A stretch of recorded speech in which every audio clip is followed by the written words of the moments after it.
Bismillahirrahmanirrahim. Alhamdulillahi rabbil alamin. Wassalatu wassalamu ala nabiyyina Muhammadin wa ala alihi wa sahbihi ajma'in. Kita lanjutkan pembacaan kitab tentang keutamaan majelis ahli dzikr wal ilm. Kemarin telah disebutkan bahwasannya di antara keutamaan zikir adalah membuat seseorang kuat, kuat dan nasyad, kuat dan giat. Selanjutnya bahwasannya zikir adalah perbendaharaan jannah.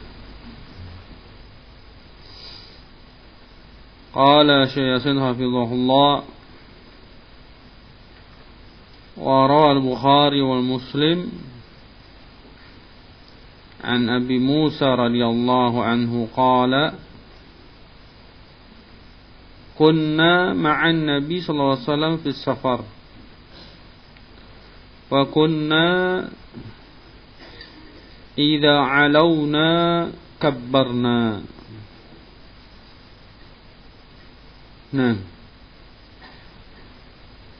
Dari Abi Musa al-Asy'ari radhiyallahu anhu, beliau mengatakan kami pernah bersama Nabi sallallahu alaihi wasallam di sebuah safar perjalanan.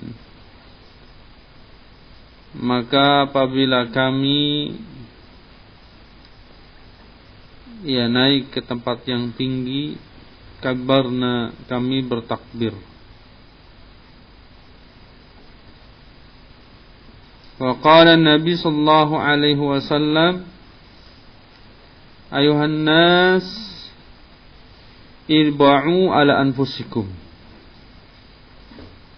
Wahai manusia, irba'u, tenangkanlah diri-diri kalian. Artinya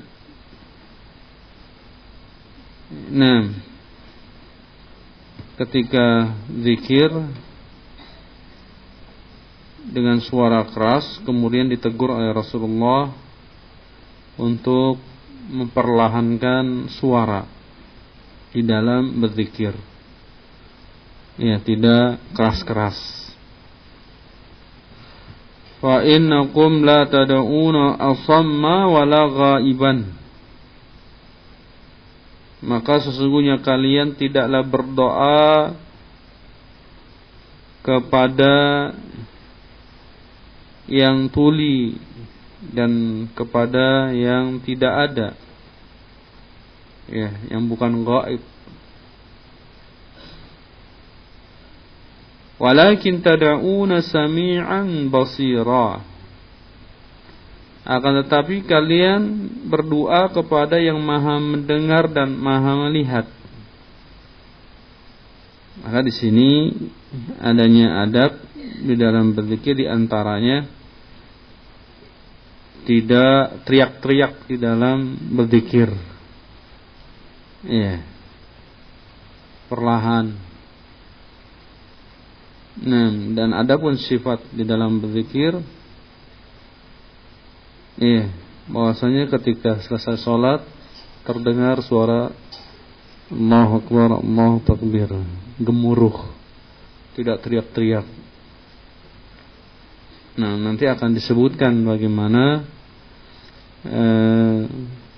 adab-adab di dalam zikir.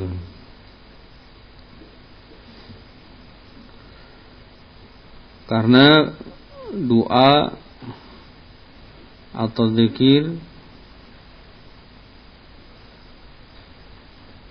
dengan suara yang tidak terlalu keras. Ini adalah adab yang diajarkan oleh Rasulullah SAW, karena Allah Maha mendengar dan Maha melihat.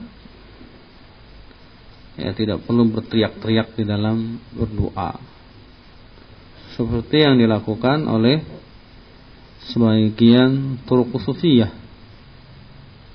Ya, mereka ketika zikir dengan keras teriak-teriak. Bahkan di antara perbuatan mereka yang khilafus sunnah sampai fana, sampai tidak sadarkan diri. Ya, ini sebagian tarekat Naqsabandiyah. Ya, zikir dengan la ilaha illallah, ada yang terdengar hanya hu hu hu, ada yang terdengar hanya Allah Allah, dan suara yang keras. Khilafus sunnah. Tata caranya juga menyelisih sunnah. Kemudian summa ata alayya wa ana aqulu fi nafsi la haula wala quwata illa billah. Kemudian datang kepadaku dalam keadaan aku mengucapkan pada diriku, artinya mengucapkan sendiri la haula wala quwata illa billah. Faqala, kemudian Rasulullah SAW bersabda, ya Abdullah ibn Qais, wahai Abdullah bin Qais, kul, ucapkanlah la haula wala quwata illa billah. Iya, la haul, tidak daya upaya dan kekuatan kecuali Allah, kecuali meminta kepada Allah. Fa innaha, karena berzikir dengan la haula wala quwata illa billah, kanzun min kunuzil jannah, merupakan perbendaharaan dari perbendaharaan jannah. Al-qal, atau kata perawi ragu, ala adulluka ala kalimatin hiya kanzun min kunuzil jannah, maukah aku tunjukkan kepada satu kalimat yang merupakan kantong atau perbendaharaan dari perbendaharaan jannah, yaitu la haula wala quwata illa billah. Nah, qala Ibnu Qayyim rahimahullah, dijelaskan oleh Ibnu Qayyim rahimahullah tentang kalimat ini. Wa hadhil kalimatu laha ta'sirun ajibun fi mu'alijatil asghalis su'bah.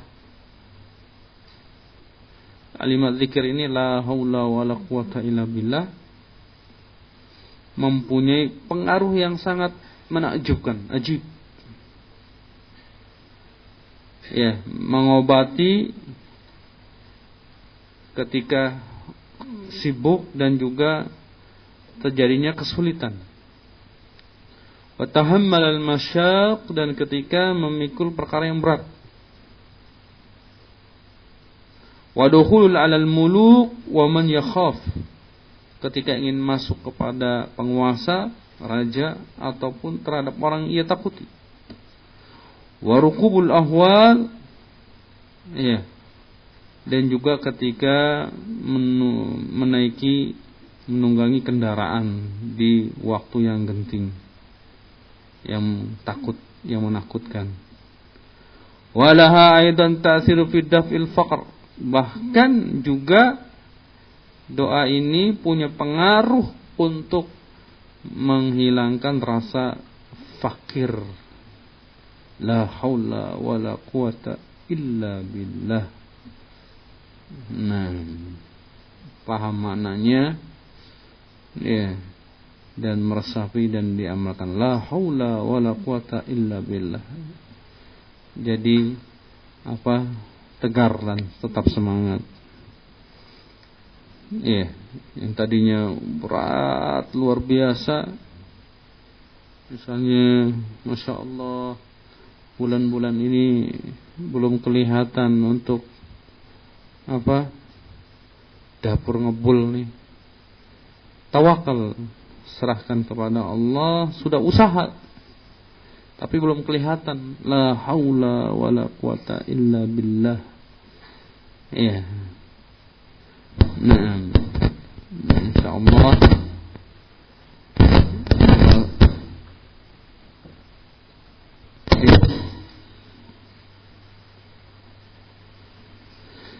ya, akan merasa ringan sesuatu yang berat.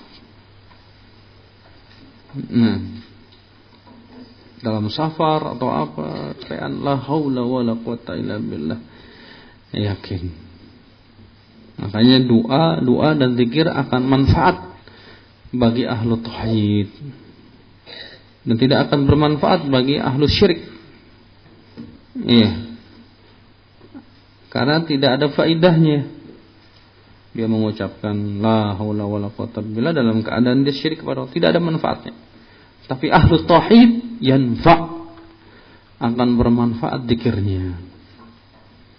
Nah, disebutkan oleh Ibnu Qayyim rahimahullah di sini juga bisa berpengaruh di dalam menghilangkan al-faqir, ya, fakir. Kama rawa Ibnu Abi Dunya an Laits bin Muawiyah bin Salih an Asyad bin Wada'ah radhiyallahu anhu qala qala Rasulullah sallallahu alaihi wasallam man qala la haula wala quwwata illa billah 100 marrah fi kulli yawmin lam yusibhu faqrun abadan. Iya. Tapi di sini kata ada sebuah hadis yang diriwayatkan oleh Abi Dunya dari Laits bin Muawiyah bin Saleh dari Asad bin Wada'ah, beliau mengatakan, bersabda Rasulullah, barang siapa yang mengucapkan la haula wala quwata illa billah 100 kali pada setiap harinya, tidak akan tertimpa kefakiran selama-lamanya. Wa kana Habib bin Salamah yastahibu idza laqa aduwan aw nahidan hasanan qala la haula wala quwata illa billah.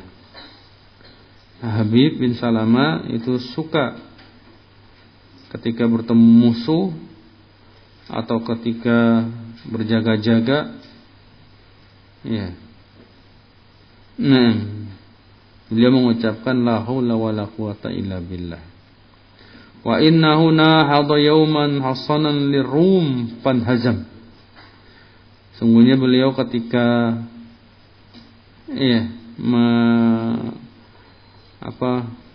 menyerang satu benteng, ya. Nadaha hasanan itu ketika menyerbu benteng Romawi, maka hancur benteng itu.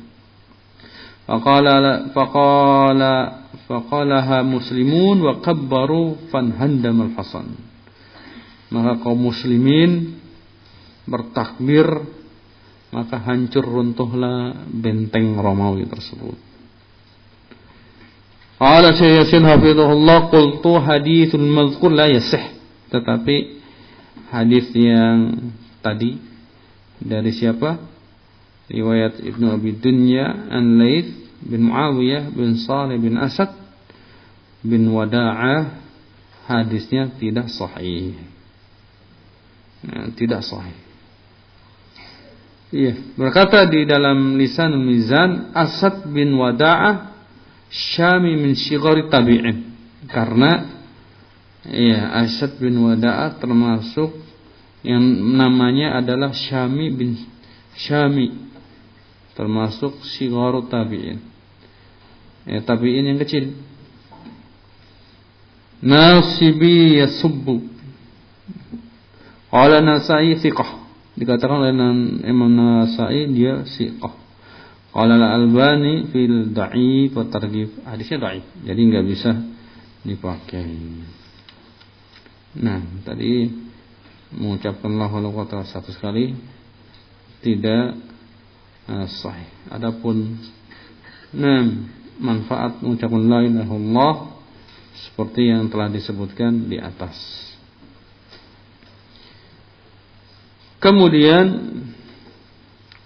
keutamaan zikir yang berikutnya, yaitu kata Syekh fi Sahih Bukhari wa Sahih Muslim, di dalam Sahih Bukhari dan di dalam Sahih Muslim. Aydan an Abi Musa radhiyallahu anhu qala qala Nabi sallallahu alaihi wasallam mathalul ladzi yadhkuru rabbahu walladzi la yadhkuru mathal hayy wal mayyit. Hadza lafzul Bukhari. Dari Abi Musa radhiyallahu anhu berkata, telah bersabda Rasulullah sallallahu alaihi wasallam, permisalan orang yang zikir kepada Rabb-nya dan orang yang tidak berzikir seperti orang yang hidup dan mayit. Sebagaimana sudah kita sebutkan bahwasannya zikir itu menghidupkan hati. Maka hidupnya seseorang itu adalah sesungguhnya di dalam hatinya. Kalau seseorang dia tidak pernah zikir, wala talabatul ilmi, tidak mengenal sunnah, tidak mengenal tauhid, tidak ada ilmu di dalam dirinya, maka Syekhul Islam rahimahullah menggambarkan seperti mayit. Sebagaimana dalam sebuah bait syair yang dinisbatkan kepada Imam Syafi'i. Apa?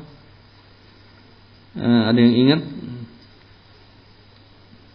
Barang siapa yang dia di masa mudanya, yang artinya demikian, tidak pernah merasakan jerih payahnya talabatul ilmi,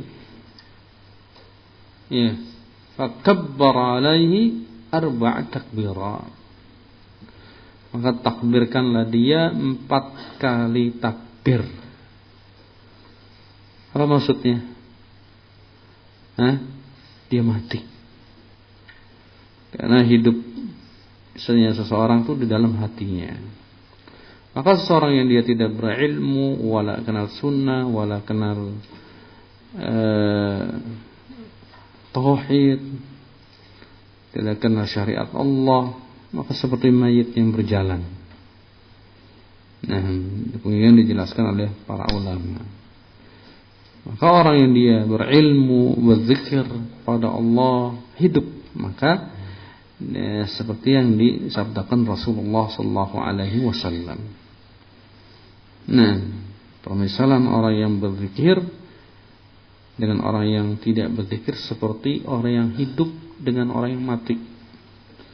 Orang yang zikir akan hidup hatinya, sedangkan orang yang tidak berzikir mati hatinya. Wa lafzul Muslim, ini lafaz Imam Bukhari. Sedangkan lafaz Imam Muslim, matsalul baitil ladzi yuzkarullahu fihi wal baitil ladzi la yuzkarullahu fihi matsal hayy wal mayyit. Permisalan rumah yang disebut Allah, artinya zikir, dilakukan zikir padanya, dan juga rumah yang tidak disebut Allah, artinya zikir di sana, seperti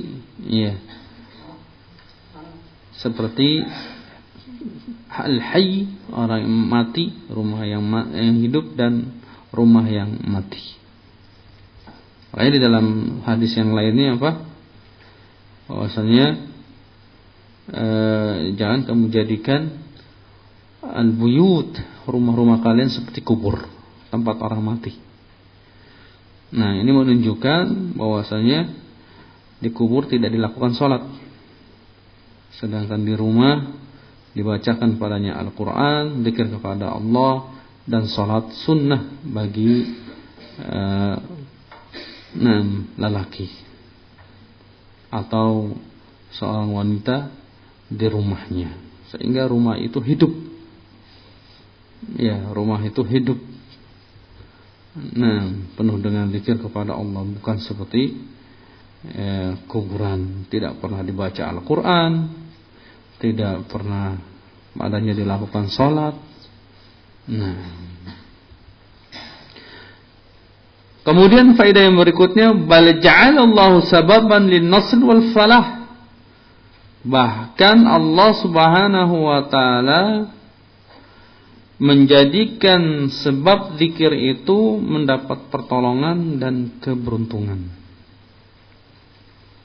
Ya. Allah Ta'ala, Allah Subhanahu wa taala, atau falah, kemenangan. Ya. Pertolongan dan kemenangan.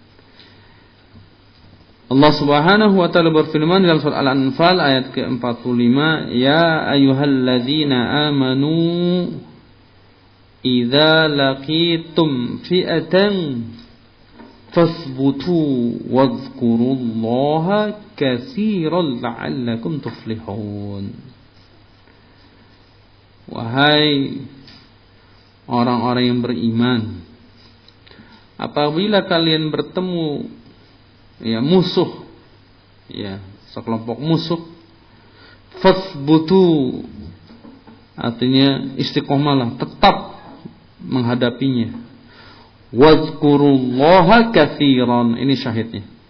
Dan zikirlah kepada Allah yang banyak. La'allakum tuflihun, pasti kalian akan menang. Mudah-mudahan Allah memberikan kemenangan kepada kalian. Ini zikir. Wa aidan fahuwa sababun linailil ujur wal maghfiratidz dzunub. Juga zikir adalah sebab memperoleh pahala dan juga ampunan dari dosa-dosa. Bagaimana sudah dijelaskan. Mengapa disebut maghfirah? Maghfirah dari kata ghafara. Ghafara, yang artinya satara, sitar. Sebagaimana tutup kepala untuk berperang disebut mighfar, karena menutupi. Maka maghfirah dzunub artinya adalah disebutkan oleh para ulama tazawwaj 'anil dzunub, yaitu asyitr, syatarahullahu min dzunubi, ditutup dosa-dosanya dan dihapus. Sebagaimana firman Allah Subhanahu wa taala di dalam surat Al-Ahzab, Allah Subhanahu wa taala berfirman, "Wadz-dzakirinallaha katsiran wadz-dzakirati 'addallahu lahum maghfiratan wa ajran 'azima." Para lelaki yang mereka berzikir kepada Allah dengan banyak, demikian pula para wanita yang berzikir kepada Allah dengan banyak, artinya banyak-banyak berzikir. Allah Subhanahu wa taala siapkan untuk mereka maghfiratan wa ajran 'azima, yaitu ampunan Allah dari dosa-dosa dan pahala yang besar. Apa di sana? Zakir, orang yang berzikir. Kemudian juga wadzakirunallahum ahlus sabaq lil khair. Orang-orang yang berzikir kepada Allah adalah orang-orang yang berlomba-lomba mendapatkan kebaikan.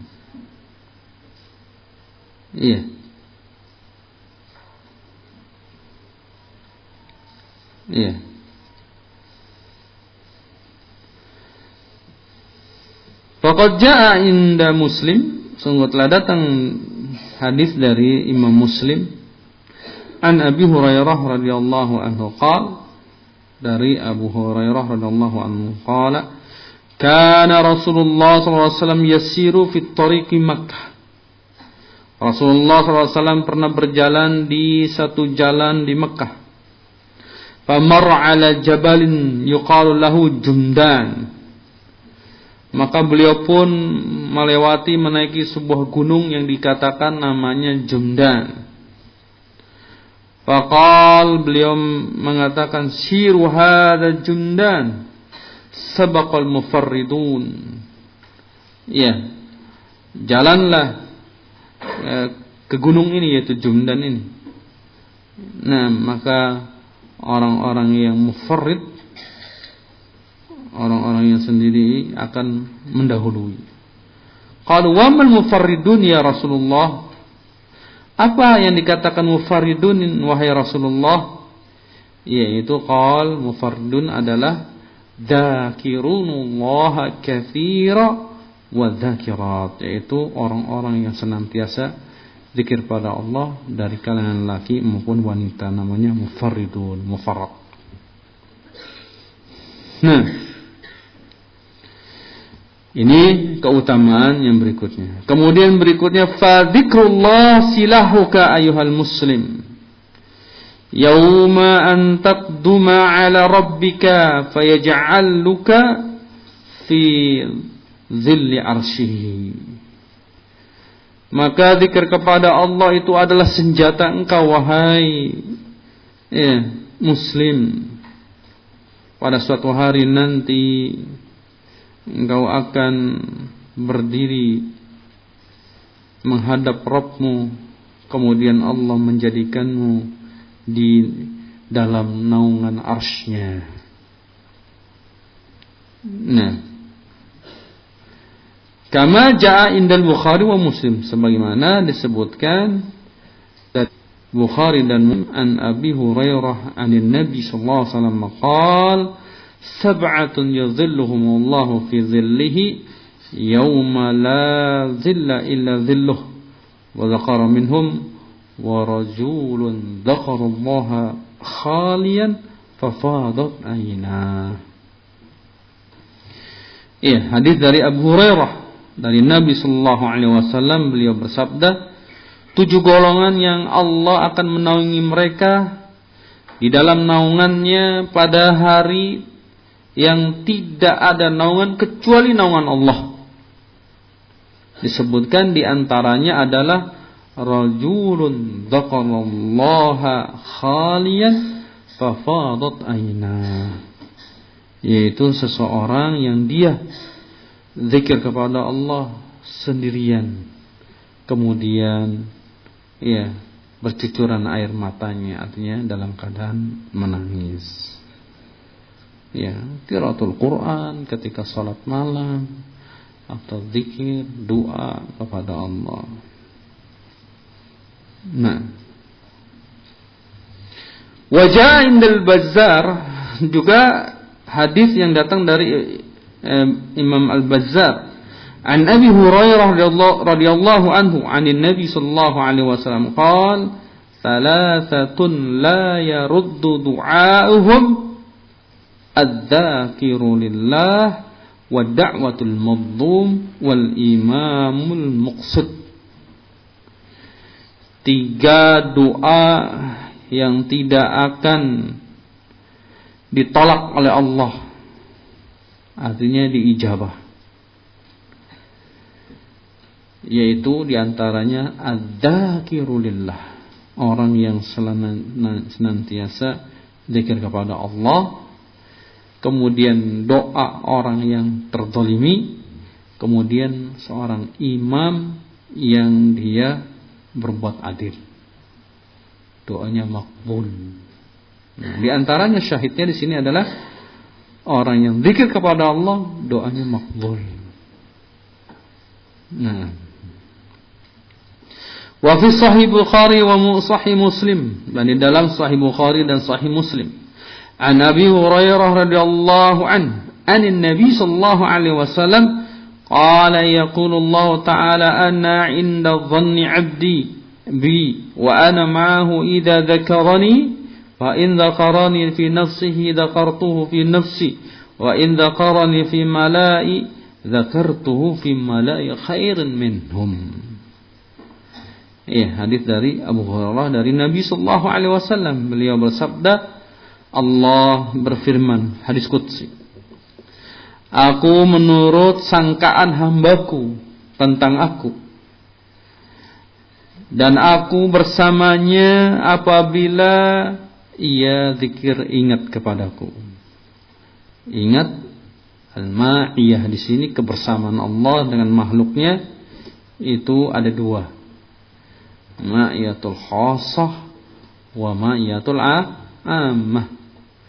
Kalau ma'iyatul ammah yaitu Allah bersama seluruh makhluknya. Artinya Allah melihat, mendengar, mengetahui dengan ilmunya semua yang dilakukan oleh seluruh makhluknya, baik yang fajir maupun yang bir, yang berbuat baik. Adapun ma'iyah khas di sini yaitu khusus kebersamaan Allah Subhanahu wa taala terdengan hamba-hamba Allah yang beriman, wali-walinya, ahlu tauhid, yaitu selain Allah mengetahui, mendengar, juga Allah mengabulkan doa dan Allah menolong, membantu. Ini namanya ma'iyatul khassah. Seperti dalam hadis ini. Tentunya bukan ma'iyah dzat bidzat. Ya. Bukan kebersamaan Allah zat dengan zat, tetapi kebersamaan Allah dengan ilmunya, Allah melihat, ditambah Allah menolong mereka, dekat dengan mereka, seperti dalam hadis ini. Idza dzakarani fa in dzakarani fi nafsihi, maka jika ia mengingat aku dalam dirinya, maka aku pun mengingat di dalam diriku, kata Allah. Dan jika ia mengingat aku di khalayak umum, maka aku mengingatnya di tempat atau di tempat yang lebih baik dibandingkan mereka. Itu disebut-sebut di kerajaan langit yang ada di langit, sebagaimana tentang penjelasan masalah salawat. Dipuji-puji, disebut-sebut. Demikian. Dan ini adalah keutamaan orang yang berzikir. Wa inda Ibnu Majah, dan juga hadis dari sisi Ibnu Majah. An Abi Hurairah radhiyallahu anhu, an Nabi sallallahu alaihi wasallam, "Inna Allah 'azza wa jalla yaqul ana ma'a 'abdi idza huwa dzakarani wa taharrakat bi syafatah." Disahihkan oleh Al-Alama Al-Albani di dalam Sahih Ibnu Majah. Kata Nabi sallallahu alaihi wasallam, sesungguhnya Allah Azza wa Jalla berfirman, aku bersama hambaku apabila dia mengingat aku, berzikir kepada aku, mengingat aku, dan ia menggerakkan syafatah, dua lisannya ini, dua bibirnya itu digerakkan untuk zikir. Wallahu a'lam bishawab. Tafadhalu barakallahu.